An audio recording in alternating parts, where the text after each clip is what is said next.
I'll be the part MC anyway, but you've already introduced yourself, Father Nicholas. Welcome everyone to again our yearly fundraisers for the Presentation Sisterhood. I'm Father Andrew on behalf of Father Boris, who at the moment is resting after some medical procedures. Hopefully he'll be able to watch on the live stream as well. I also have been asked to send a shout out to a particular group of people who'll be watching on the live stream. Tonya, apparently they're all gathering at her house, the rest of the sisters from the sisterhood, to watch the speech and the concert tonight. So with that, you've already introduced your speech, so Father Nick, please go ahead. Okay, thank you, Father Andrew. Okay, well,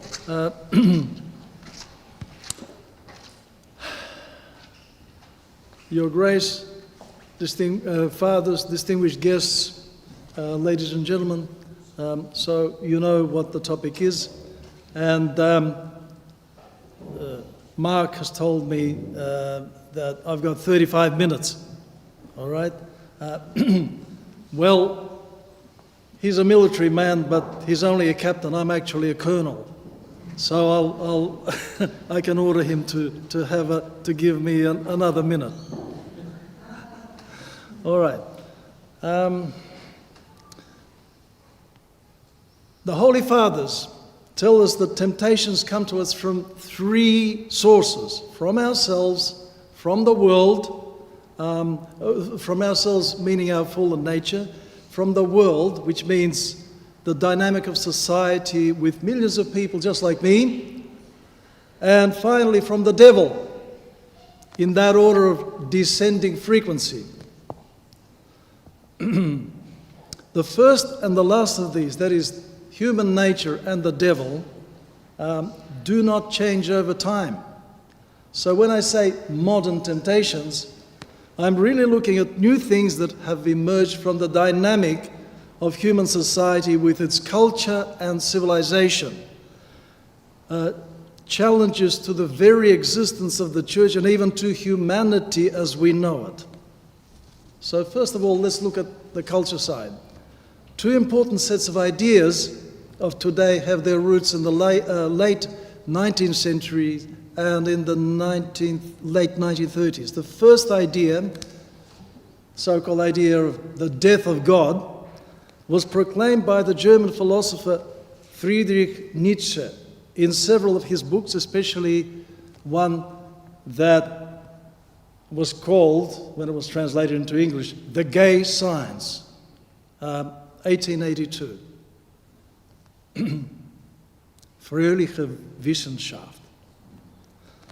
And his best-known book, Thus Spake Zarathustra, in 18. The Gay Science offers a parable called The Madman, in which the madman, who had been seeking God with a lantern, like one of the ancient Greek philosophers, cries out to a group of people who had been, "Where is God? We have killed him, you and I." To Nietzsche, the madman was, of course, the European Christian, because Western civilization had been progressively slowly becoming de-Christianized from a long way back, from the Middle Ages. This was surely intentional irony, as we read in Psalm 13 from the beginning. The fool, and by the way, I researched that word, and the ancient Hebrew seems to agree with the translation of the 70, the madman, says in his heart, "There is no God." The answer for Nietzsche was the emergence of the Superman, Übermensch. He was influenced by Dostoevsky's Raskolnikov from Crime and Punishment, 1866. To him, Raskolnikov, who dreamed of becoming a Superman, was a failure because he yielded to his Christian conscience and repented after committing murder. The idea of the Superman, a powerful leader who is not restricted by any morality, has become part of world culture. First with the totalitarian regimes of the fascists, the fascists in Italy, Nazis in Germany, and the communists later entering postmodern children's comics and the dreaming of one world ideologues. Superman ideology sees religion, especially Christianity, as a hindrance, an ideology for the herd, for the weak. The strong are galvanized into action in lockstep with the Superman. I wonder if any of you have seen these films of Nazi rallies in Nuremberg. This is what you need to see to understand what I'm talking about. Christian anthropology sees the temptation of the Superman both to lead and to be led in the genes of fallen humanity. This problem is brilliantly presented by Dostoevsky in The Legend of the Grand Inquisitor, told by the oldest brother, Ivan in Brothers Karamazov, 1880. Christianity sees God as humble, and thus the God-man Jesus Christ teaches self-limitation, humility, from the moment of his birth in poverty in Bethlehem. The spirit of the Superman is pride, understood as self-assertion at the expense of God and the neighbor. The Superman is man-God, like the Roman emperor. Christianity maintains that if God dies in the hearts of human beings, then humanity quickly transforms into a wolf pack dominated by the Superman, who is of necessity an antichrist, because he's against Christ. How can all of this be a temptation for the church? Well, we can see that the papal idea, for instance, especially in its extreme forms, was born in the culture of medieval Western Christianity, Roman Catholicism. As are the Orthodox immune to this spirit? Not at all. We are human beings living in the world where this idea has been present and constantly growing in influence. So now we look at something called postmodernism. As a term, postmodernism was coined in the 1940s by the British historian Arnold Toynbee, but gained traction after its use by Jean-François Lyotard, a French philosopher, who was influenced actually by Nietzsche, in his 1979 book called The Postmodern Condition. Postmodernist thinking is characterized by skepticism, relativism, and subjectivism. C.S. Lewis, a prominent British Christian writer, sounded the alarm about the dangers of postmodern thinking in his 1938 book, which is called The Abolition of Man. Now, if you were writing today, you would probably call it The Abolition of Humanity. The English language has changed. Lewis draws attention to the publication of a senior high school English textbook in the late 1930s, which put forward the philosophy of relativism in looking at examples of writing style. For example, the authors asserted that you cannot say, "This waterfall is sublime." So, no, this is a subjective statement. It doesn't have any objective value.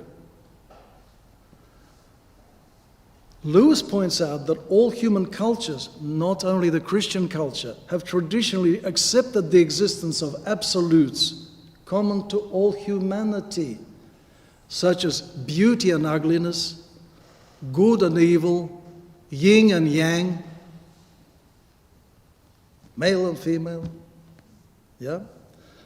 Why is this so? Well, the Roman statesman, philosopher, and especially orator, known as orator Cicero, in his 3 books on the nature of the gods, writes that religion is a characteristic of all humanity, civilized, educated, or barbaric. It's everywhere. However, if God is dead in the hearts of humans, it follows that other absolutes must die too. And this is the ethos of postmodernity.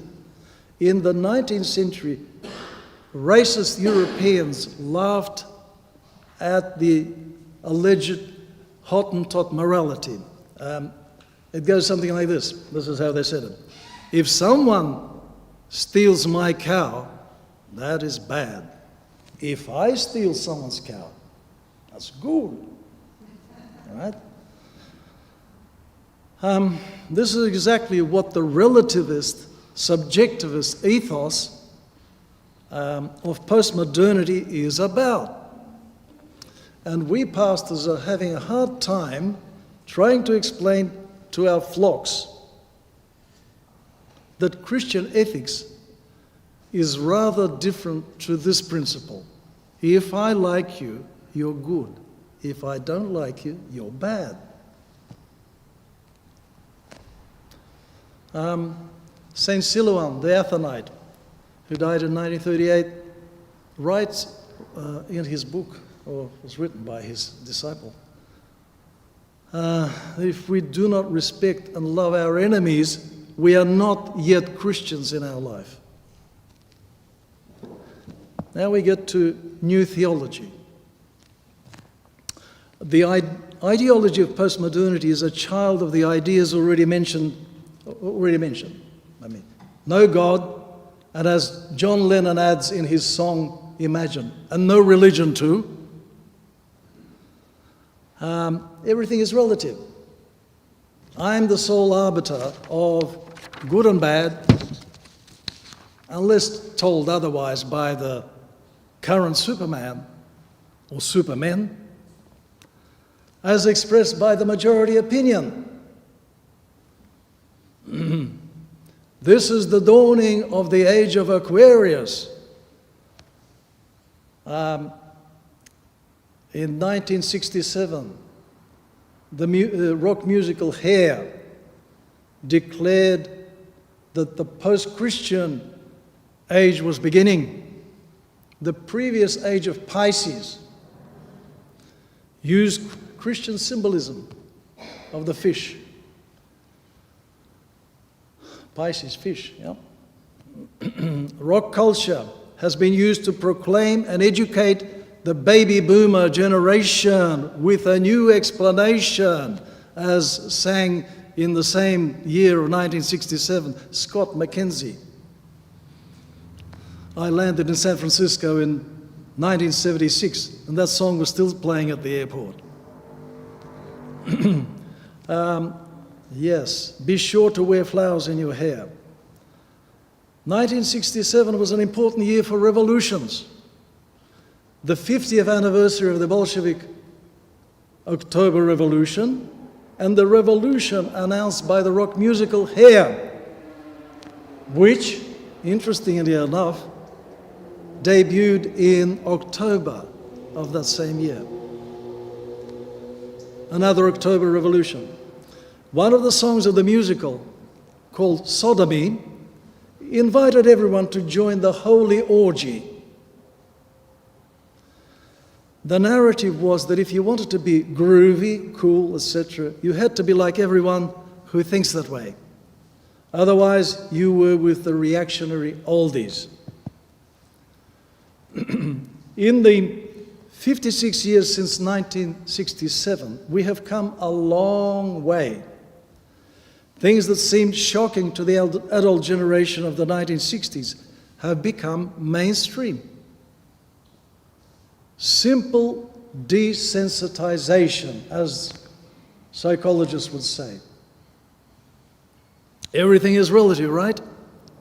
If the majority accepts something, this is the current truth. The majority eventually accepts everything suggested by the Superman, whether they are rock stars, politicians, or social thinkers. A totalitarian narrative emerges. Some people might laugh. How can a democratic society become totalitarian? Well, how about Adolf Schicklgruber, better known as Hitler, who was elected completely legally in 1933 in Weimar, Germany? We know well what happened to those Germans who disagreed with him and opposed him actively. Here is the dilemma and the temptation for the church. It is called to be in the world, but not to yield to the spirit of the world. On the contrary, its presence is to be the light of the world, as the Lord says in the Sermon on the Mount, and it is called to be the salt of the earth.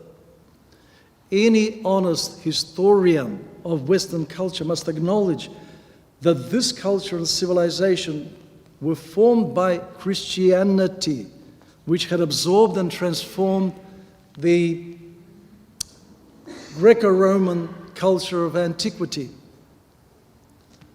We have in Melbourne John Carroll at La Trobe, Emeritus Professor of Sociology at La Trobe University. He wrote in his thought-provoking book called The Wreck of Western Culture, 2 editions, 1993 and 2010.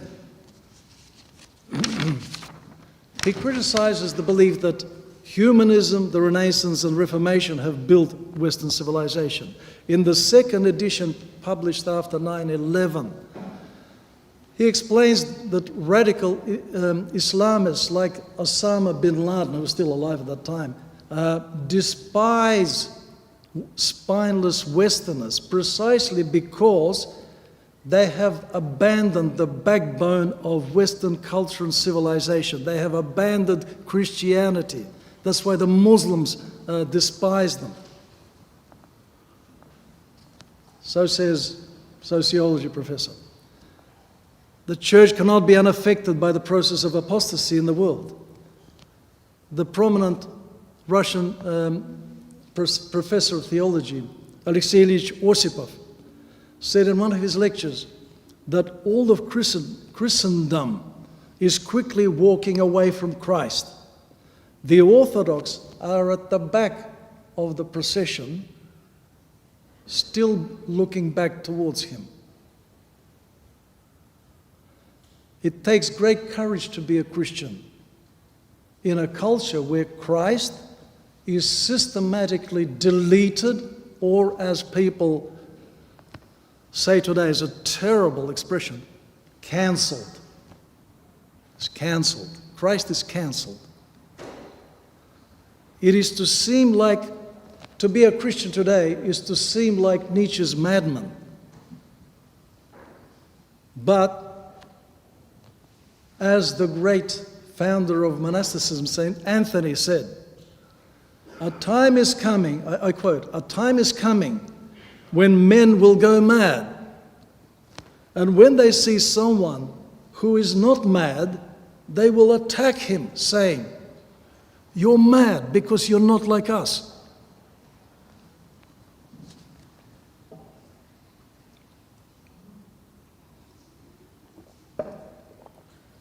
All right, so we've done the culture bit. Now, civilization, modern civilization. If culture can prosper in small rural communities, civilization always requires the concentrations of people that only cities can offer. The last several decades, we have witnessed the growth of mega cities, which with their attendant opportunities and their problems. Cities of the past were made possible through 2 things: the invention of writing and the creation of bureaucracies. Mega cities, which can be 10 to 40 times bigger than the largest city of the ancient Greco-Roman world, Rome, at the peak of its growth, had 1 million inhabitants. Tokyo, Yokohama has close to 40 million. So, these megacities need much more than armies of bureaucrats. Modern civilization is about cybernetics. You hear the word cyber. It comes from cybernetics, right? What's cybernetics? Well, the word first appeared in 1948 in a book by Norbert Wiener, who's worked together with a research group, and he published this book. This is the title: Cybernetics, or Control and Communication in the Animal and the Machine. All right? So to name the new discipline, he and his research team used the Greek word kybernetes, which on its way through Latin became gubernator. Kybernetes, gubernator, governor. Okay? Kybernetes actually means helmsman or steersman, a guy on the boat who steers the ship.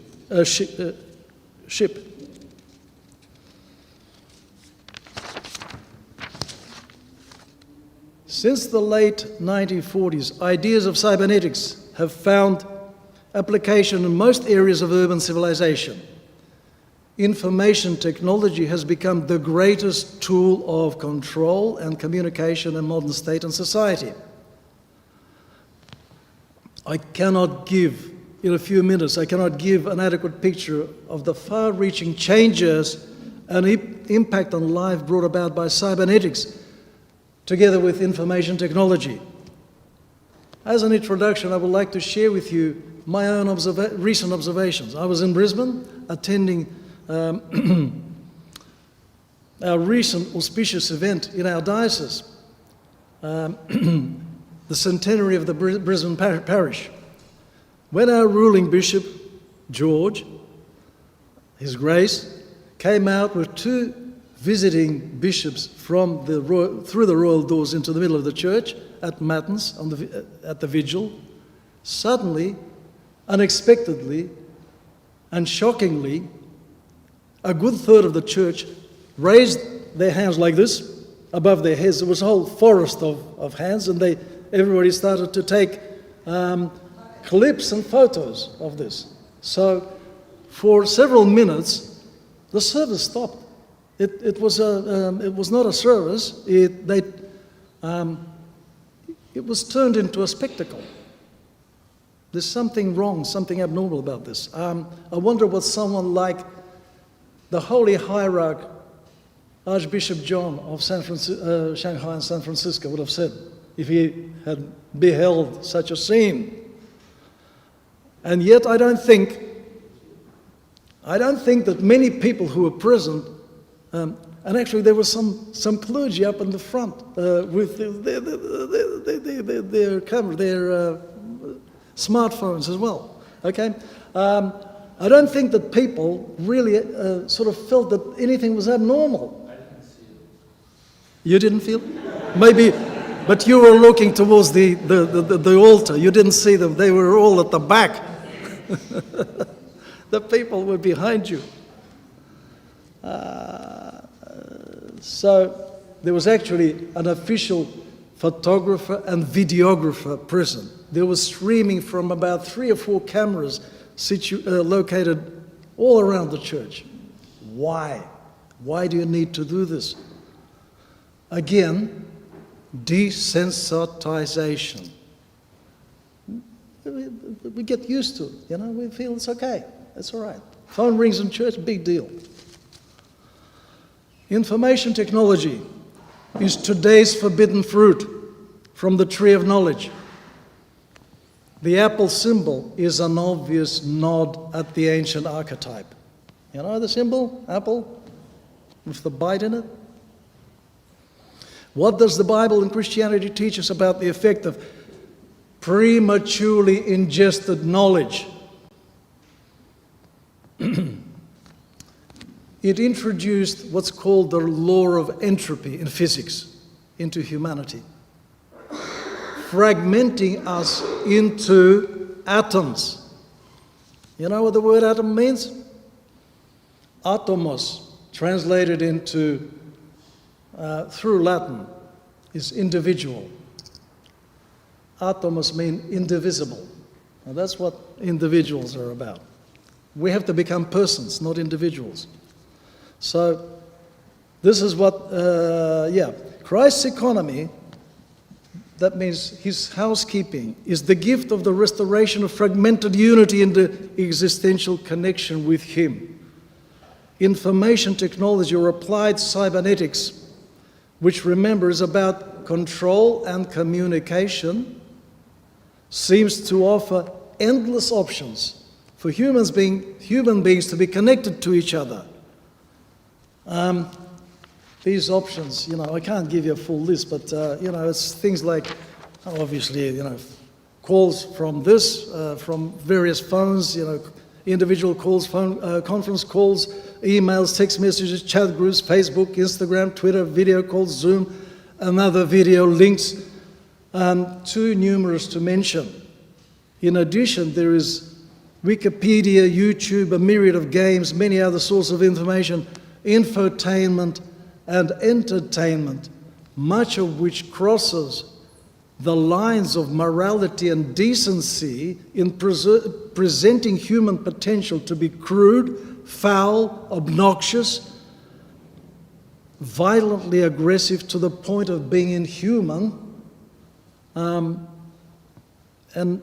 the word abomination would not be an inappropriate description of some of the things that can be seen on the internet and through the mediums of IT. Well, some people would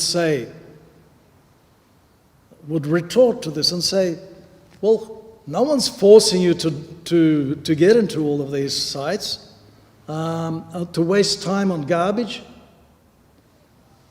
Correct. But this is precisely what we're talking about. We're talking about temptations. It's a temptation. Saint Athanasius, the champion of Nicene Council of 325 AD, wrote that Adam sinned and fell into a state of progressive fragmentation when his focus shifted from God to the forbidden fruit. He was with God. He was contemplating God. Then attention shifted. The modern person is constantly being bombarded by stimuli, screaming, look here, watch this, constantly. There's a real cause for concern for young children potentially developing neurological disorders. This is a serious matter. From surfing the net, from using all of these things. When this article is published in The Word of the Church, our diocesan magazine, I will actually include 3 or 4 references to scientific, scholarly research articles dealing with children, and effect on children's neurology, their brains. The tool of cybernetics, while great for communication and certainly powerful and giving control to some, these tools are alienating people from each other. Here's a question. Who has not seen a group of teenagers or young people in their 20s sitting around a table or in a group, all texting, and they're texting to people outside of those in the group? Or what's more tragicomic is they're texting to each other, right? Who are present there. They can talk to them, but they text to them. Doesn't it say something about people's mentality? The Bible and Orthodox anthropology teaches that psychological and spiritual maturity are a product of a responsible attitude to one's life. Taking responsibility for life means struggling with those things inside that are forcefully telling us for us not to grow up. Don't grow up. It's good to be, I don't want to grow up. You know, we've got it deep inside. No one wants to grow up until we make that conscious decision to grow up, to take responsibility. A baby operates without any decision making, only by responding to a small number of stimuli, basic drives. Maturity means the ability to postpone gratification, to control our drives. Any habit or addiction is a powerful drive. It must become clear to us that in recent times we ourselves and our children have become addicted, at least to some extent. I want you to think hard about that. We have become addicted to some extent to the things that IT offers to us. And watch out now for something that's looming and coming now, artificial intelligence. That's going to cause big problems.